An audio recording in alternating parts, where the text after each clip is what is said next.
Subaru started using work keys in February of 2007. We had a hiring process that required us to bring in 1,000 new workers. So we decided to try to find a way to lower our application pool and get highly skilled workers. So work keys is what we decided to use.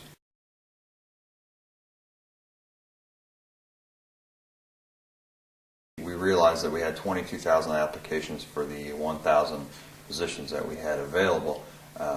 We needed to use some type of testing to get that down, so we actually went to the Work One office and worked with the Tecumseh Area Partnership and decided to use work keys as that first level of testing. Reading for information, teamwork, observation, those kinds of assessments helped us narrow that application pool down to a more manageable 4,300 versus the 22,000. So it was actually after our initial application process, work keys was our first level of assessment prior to the hands-on and then the interview stage. So it was very beneficial for us for lowering our application pool to get that skilled worker. We had the 4,300 applications that passed through the work keys assessment and went on to our hands-on portion. They actually went through and passed a majority of our hands-on portion. You know, we only went with 2,200 folks at that point, and then 1,500 to the interview. So that number was skilled workforce. I could have hired all 1,500 without much issue, but you only got 1,000 positions. So the interview process basically helped us narrow that down.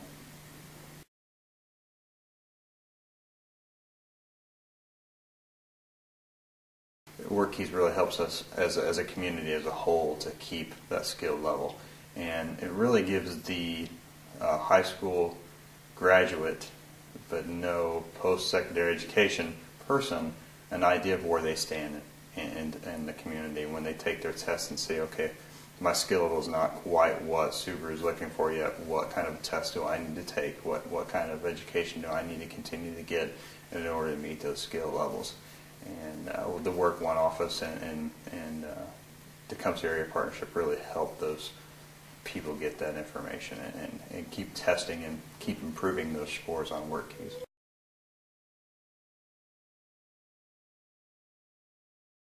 Actually, when we went in to determine how many, or what kind of tests we were going to do with all these different people, we decided, we needed to have a profiler come in and really look at our job and talk to our folks. We've been in business for over 20 years now, and really to understand what they do and what is needed, you need to talk to those people. So we had a profiler come in and meet with over 100 of our actual production associates, randomly picked, 20 years, 10 years, 5 years of service with us, 20 years old, 40 years old, 50 years old, it really doesn't matter. Just some type of random sample of folks.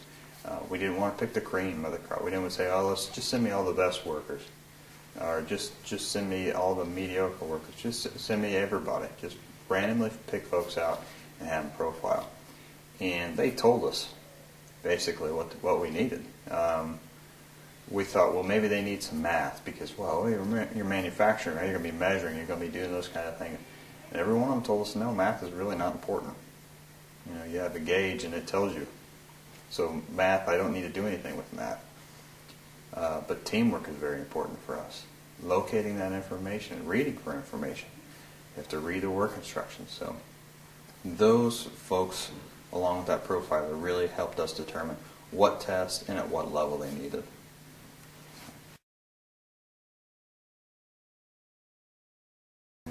Work keys, the way that we kind of set everything up with the testing, it took that 4,300 down to 2,200.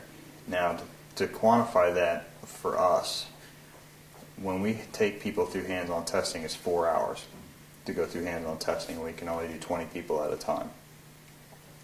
So the lower the number for us to do hands-on testing, the quicker that we can do this hiring process. In '97, it took us 2 years to hire 1,000 people. and we did it this time in 11 months. So is that all because of work keys? I would say probably not all because of work keys. Is it a large portion? Yes. Because if we can take that 4,300, and that 4,300 took the work keys, and only 2,200 came out of that portion of it, that lowered my amount of people to take that hands-on testing by a lot. We had 22,000 applications. If I would have ran everybody through the hands-on testing, I would still be there right now running people through hands-on testing. And also to kind of explain, our employment group is 3 people. That's all the staff that I had for doing 1,000 hiring.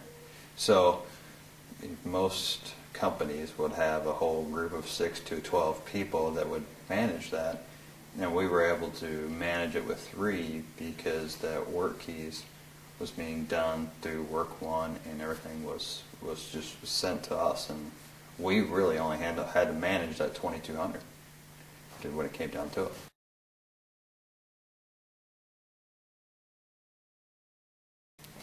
Well, if I was to take a look at a five-year outlook, crystal ball, if you will, hopefully I'd be saying that we're producing at a high rate and still doing really well. We've had another mass hiring, and we've expanded again. But I definitely think that we would still be using work keys. I mean, if we really look at our 20-year history, if we looked back to look forward, the difference between what we did prior to work keys and what we have done now, the only thing I can say that we may be doing different in 5 years is we may have to modify what we're testing for, or change the level that we're testing for, depending on the complexity of the vehicle that we're making at the time, or the standards that may have changed. But do I think we would change the testing or the way we get to the skilled worker that we need? No, I don't think we'd change that. Well, we actually discovered work keys by making some phone calls. Again, we kind of looked at the past to see which direction we were going in the future, and we just started dusting off the old manuals and saying, okay, how did we do this kind of hiring before? And there was a common denominator. Our Work One office was always involved. So you know what, it's time to make that phone call and find out, are they still going to be involved in this kind of future or not? Or maybe they can guide us. And we ended up talking to Work One and then Tecumseh Area Partnership, and they said, hey, look at work keys. Let me show you what we can do with work keys. And it's like, well, okay, I can see that. I didn't need a bunch of testimonials, to be quite honest with you.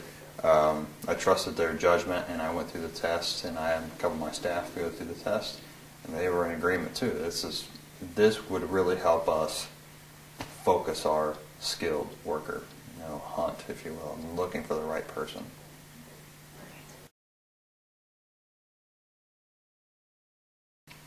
Well, I mean, looking at what we were able to accomplish in 11 months, to me was just nothing short of a miracle to hire 1,000 people in 11 months.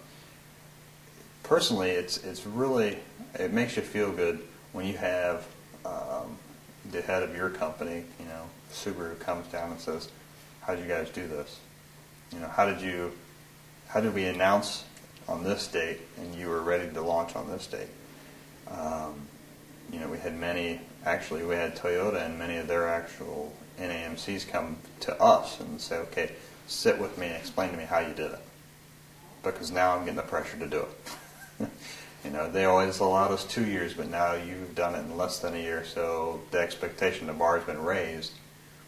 You got to help me out. How are you going to do this? How do we do this? So it makes you feel good that you're part of that level, that bar that was raised to the point where now they're coming and asking you for information and for guidance. I've had other companies do the same thing, make phone calls and say, hey, I heard you use work keys and you hired this amount of people in this short period of time, and how'd you do it? And can we take all the credit? No. Is there a lot of planning? Sure it was. Sure was a lot of planning and organizing. But you got to give credit where credit is due, and work keys was a big portion of that, I think, for us.